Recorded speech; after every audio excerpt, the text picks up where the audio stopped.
Voyons ensemble quels sont les niveaux attendus pour rentrer en position trading à la fois sur Bitcoin et d'autres crypto-monnaies. Je vais découvrir les données en direct de l'enregistrement. Premièrement, sur Bitcoin, j'ai revu ma ABC puisque j'avais une cible potentiellement qui pouvait aller aux 40 000 dollars, mais au vu du temps que prend le développement d'une C, pour moi, ça me semble pas du tout logique que la C serait aussi grande que cela quand la A et la B représentent que cet espace ici à l'écran. Donc, j'ai revu un petit peu les probabilités d'une ABC, et si on l'arrête ici, c'est très peu probable. Il faut savoir que ça peut s'arrêter à 61,8, donc ça aurait été un petit peu au-dessus, mais là on est à peu près à 78,6 de Fibonacci en termes d'extension par rapport à la A. C'est peu probable, mais apparemment c'est ce qui s'est passé, et ici ben, ça ressemble forcément à un range que j'ai pas encore réussi à décompter proprement, donc je le laisse comme ça pour l'instant, mais ce qui compte, ce sont les niveaux attendu. Donc par rapport au signal que j'ai construit, fait maison, on a donc la ligne rouge qui délimite des plus bas locaux et la ligne verte, ligne rouge plus bas locaux et la ligne verte des plus hauts locaux. Il faut savoir que quand on est en dessous de la moyenne mobile à 200 jours, je privilégie la prise de trade seulement à la baisse. Et on a vu qu'ici, il fallait, selon l'indicateur, couper le trade et on a une divergence haussière qui est venue arrêter l'impulsion baissière. Pas assez forte pour reconstruire quelque chose d'haussier, mais assez importante pour couper la baisse. Donc, je n'étais pas trop satisfait par rapport aux gains engendrés avec cette impulsion baissière. Mais vous me direz, et vous avez raison, le marché n'en a absolument rien à faire.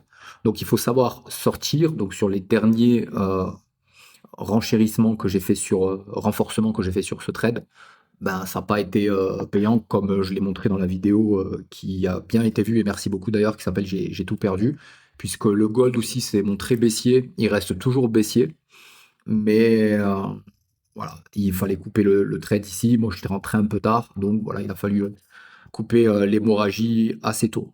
Donc là, on est purement en termes d'analyse technique, et peu importe voilà, la situation géopolitique, etc., tout ça, c'est un plus, mais moi je me concentre vraiment sur le graphique, et depuis que j'agis comme ça avec les grands indicateurs, bah, je suis satisfait de mes investissements, des prises de décision. Il y a eu moins de casse et il y a eu beaucoup plus de gains. Donc, il faut continuer à développer ce qui fonctionne et effacer petit à petit ce qui ne fonctionne pas, évidemment. Donc, les niveaux de prix, la ligne rouge ici se situe aux 58 624 dollars. Si on casse à la baisse, si on clôture à la baisse, je rentrerai en short. Short, ça veut dire je vends à découvert pour acheter plus bas. Et si jamais on passe la moyenne mobile à 200 jours, donc si on clôture au-dessus des 69 179 dollars, donc avec les données que j'ai actuellement, il faut savoir que ces données changent chaque jour, et qu'on dépasse cette ligne verte, donc automatiquement ce sera fait. Alors là, évidemment, je passerai aussi. Mais au vu des cycles dont je parle sur les vidéos précédentes et qui est toujours d'actualité, ça ne devrait pas arriver avant le dernier trimestre. Donc à suivre sur Bitcoin. Pour l'instant, il y a rien à se mettre sous la dent. Il faut juste patienter avant d'aller chasser. Mais bon, peu importe. Moi, je suis toujours en gain cette année. Je suis à 4,8% entre les gains et les pertes. J'aurais pu, à un moment donné, si j'avais pas eu un appétit ou une discipline beaucoup trop forte, j'aurais certainement dû couper. Je leur avais parlé ça dans les regrets que j'ai pu avoir quand on est ici en stress, en survente, mais extrême. Typiquement, en général, le RSI reprend et va chercher la borne haute. Donc, certainement que quand on était en deçà de 60 000, il fallait couper la vente à découvert pour prendre les gains. Et si j'avais fait ça, je serais actuellement à 10% de, 10% de gains cette année. Bon, je l'ai pas fait parce que j'ai voulu être quelque part bête et discipliné en suivant l'indicateur. On voit que l'indicateur non plus, lui, il s'est dit, ça baisse, tant que je gagne, je joue, tant que j'ai pas mon invalidation de scénario, je pense que ça peut aller plus bas. Et c'est vrai, donc il y a deux écoles, dites-moi ce que vous en pensez. Et pour avoir pensé, par exemple, ici, j'avais coupé, non, ou c'était les premières baisses de l'année. J'avais coupé un petit peu trop tôt et je me suis dit, mais non, mais ça peut baisser. Mais entre-temps, ça avait quand même remonté. Donc voilà, on avait touché des niveaux de survente. On est remonté, niveau de survente, on est remonté, niveau de survente, et on est en train de remonter. Et je pense qu'on touchera ici cette borne haute à un moment donné. avant de reconstruire cette fameuse dernière baisse que beaucoup de personnes attendent. Mais ça me plaît pas trop de dire à peu près les mêmes choses que j'entends sur d'autres analyses. Donc dites-moi quelle est l'ambiance actuellement. Les gens là, ils pensent que le bottom est fait. Dites-moi ce que vous en pensez vous, ou si beaucoup de gens pensent que on va aller plus bas, et si oui, à combien. Donc pendant longtemps, j'ai cru aux 40 000 $. Bah, évidemment, c'est toujours possible, mais au vu de la construction de l'AC que j'ai montré sur, sur le début de la vidéo, ça me semblait pas logique. En tout cas, c'était pas joli. Peut-être qu'on y arrivera en construisant autre chose en termes de vague d'Elliott. Mais là, pour l'instant, pour moi, c'est un range, quoi. La confiance, elle reprend un petit peu. Peut-être que ça arrivera quand la confiance reviendra entre le jaune et le vert pour liquider tout le monde. En général, on arrive rarement à 50 avant qu'on ait une forte correction sur le BTC. Donc si j'enlève l'indicateur d'entrée et de sortie en position de trade, là on voit purement l'analyse en Elliott, et je pense là qu'on fait purement des vagues en trois vagues, c'est-à-dire des ABC, des WXY ou des WXYZ. Il faut que je décompte ça d'une manière propre et que ce soit validé par les probabilités. Comme je dis toujours, les trades, pour moi, c'est des mathématiques, et quand on met les probabilités de son côté, alors là, on se donne toutes les chances de gagner. Alors, si ça vous intéresse, on va regarder aussi ce que me dit l'indicateur sur, par exemple, l'Ethereum et les plus grosses autres crypto-monnaies. On va en faire comme ça 4 ou 5. Donc ici, donc j'ai gardé dans la liste de surveillance seulement les crypto-monnaies qui ont montré que la stratégie que j'applique aurait rapporté beaucoup de gains par le passé. Donc tout ça, ça a été backtesté et c'est les plus rentables. Donc là, sur l'Ethereum, là pareil, on va aller tester la moyenne mobile à 200 jours, qui est vraiment la boussole pour savoir si on est haussier ou baissier. Est-ce qu'on va être rejeté ou pas, on le verra, mais en tout cas, on n'est pas haussier avant 2009 $ et on rentre à la baisse à 1567 $. Pour ce qui est du Solana, qui reste toujours très, très populaire, même si on voit moins de meme coins se créer pour le moment, mais je suis sûr que quand on reviendra sur le bull run, on va avoir toute une folie. Là, pareil, il faut qu'on dépasse les 82,34 $ pour être haussier, donc il faut qu'on clôture au-dessus, il faut qu'on les tient. Ou sinon, il faut qu'on coule en dessous des 67-72 pour ouvrir un trade à la baisse. Et puis c'est quasiment neutre au niveau des achats et des ventes. Il ne se passe pas grand-chose. Je pense que le mois d'août risque d'être ennuyeux. Il est déjà bien entamé. On a déjà les 2 tiers du mois qui sont entamés. Il ne se passe pas grand-chose. Le BNB, pareil, on vient tester. Pour rentrer à la hausse, il faudrait aller sur les 616, clôturer au-dessus des 618,82 $, donc 619. Et pour ouvrir un short, il faudrait clôturer en dessous des 546, actuellement à 602. On semble plus près d'une hausse que d'une baisse. J'en avais parlé notamment s'il y avait possiblement une saison des altcoins. Il faut savoir que l'Ethereum, la paire Ethereum-Bitcoin souvent montre la direction d'une alt season, en tout cas d'une surperformance des altcoins par rapport au Bitcoin. Mais attention, surperformance, ça veut dire aussi que les altcoins peuvent baisser moins vite que le Bitcoin et avoir les deux catégories de crypto-monnaies baissières en ayant les altcoins donc qui surperforment. Et pour l'instant, ouais, ça nous montre le chemin. Ça a clôturé au-dessus de la moyenne mobile à 200 jours en ce qui concerne cette paire-là, Ethereum, Bitcoin.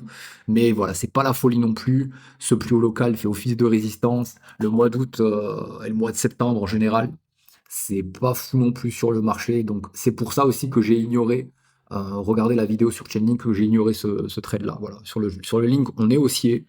Il y a un renforcement même du trade qui aurait dû être fait et donc, par 2 fois. Donc on aurait trois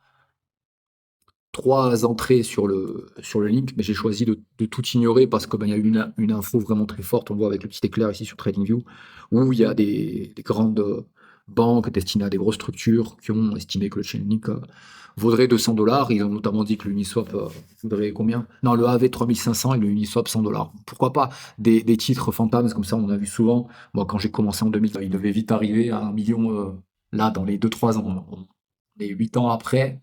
Et le Bitcoin, le mieux qu'il ait fait, c'est 126 $. C'est pas mal, mais on est le sensationnel qu'on a pu nous montrer. Donc, quelle autre crypto-monnaie majeure? Je vais me baser moi sur la market cap totale, pour être tout à fait objectif. Donc, on va regarder le Tron, le Solana et le Dogecoin. Le tronc, pourquoi? Bah, parce que pareil, j'ai eu un signal haussier, j'ai choisi de l'ignorer volontairement et pour l'instant, bah, j'ai bien fait de l'ignorer puisque voilà, c'est pas fou non plus, ça a totalement, voilà, ça a baissé, là, c'est en train de se reprendre par rapport au prix d'entrée potentiel. On est actuellement à 33, donc on est censé être haussier. Bon, j'ai choisi de l'ignorer parce que le Bitcoin est baissier, parce que c'est pas la folie non plus sur le Total 3, hein. Le Total 3, c'est la totalité des altcoins en dehors de l'Ethereum et on vient tester comme ça un support local et si on casse ce support, ben, on rentre à la baisse sur toutes les altcoins. Je veux dire sur le marché, en général, on aurait une tendance fortement baissière et je pense que c'est le précipice qui ferait basculer beaucoup, beaucoup, bah, toutes les altcoins.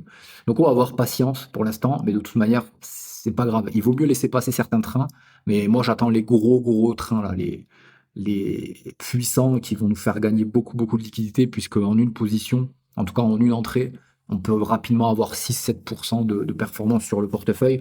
Mais c'est pas là pour gagner des miettes et risquer gros. D'ailleurs, je parle du ratio gain-risque sur la dernière vidéo de la playlist pour apprendre le trading et devenir un trader confirmé. Allez la voir si vous l'avez pas vu. Abonnez-vous. Croyez-moi, je suis là pour envoyer de la valeur.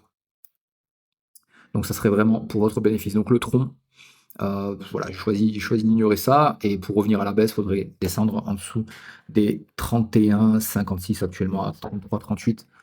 Qu'est-ce qu'on a d'autre? On a le fameux XRP.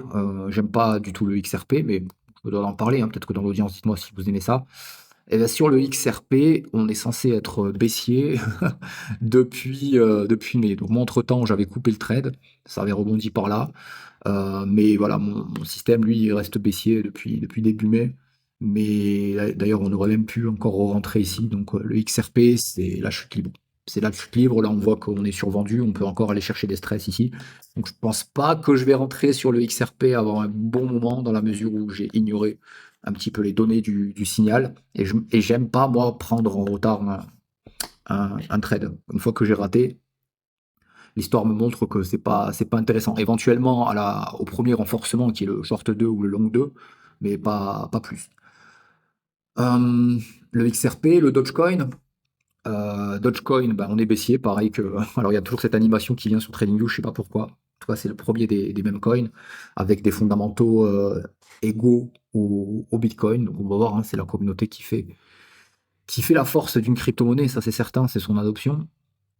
Donc là, pareil, depuis juin, on est baissier, donc certainement que le Dodge, je ne rentrerai pas avant un moment, peut-être quand on redeviendra haussier, mais ça, c'est pas avant de longues semaines, parce que vraiment on s'ennuie. Dites-moi si vous vous ennuyez aussi avec ce marché ou si vous faites du scalping.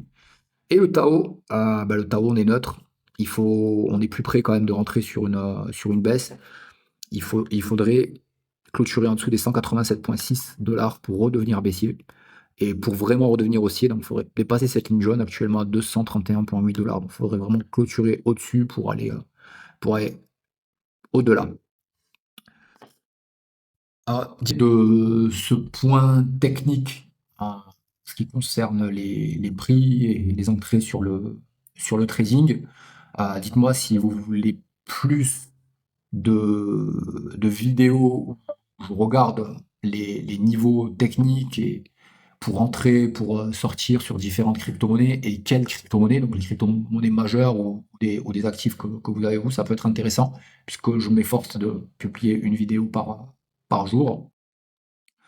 Et pour ceux qui ne sont pas encore abonnés à la newsletter, vous allez sur lacirco.com, Trading Crypto, vous arrivez sur cette page, vous vous inscrivez à la newsletter et vous recevrez ce magnifique tableau de trading avec toutes les données automatisées, avec un calculateur de taille de position pour ceux qui traitent en USDT ou pour ceux qui traînent en Bitcoin, avec des statistiques et un tutoriel explicatif. Et il y a même une vidéo explicative. Surtout, le plus important, évidemment, c'est de construire votre plan, de le tenir contre toute tempête, parce que c'est avec la persévérance que vous atteindrez le succès. Je vous dis à très bientôt. Ciao.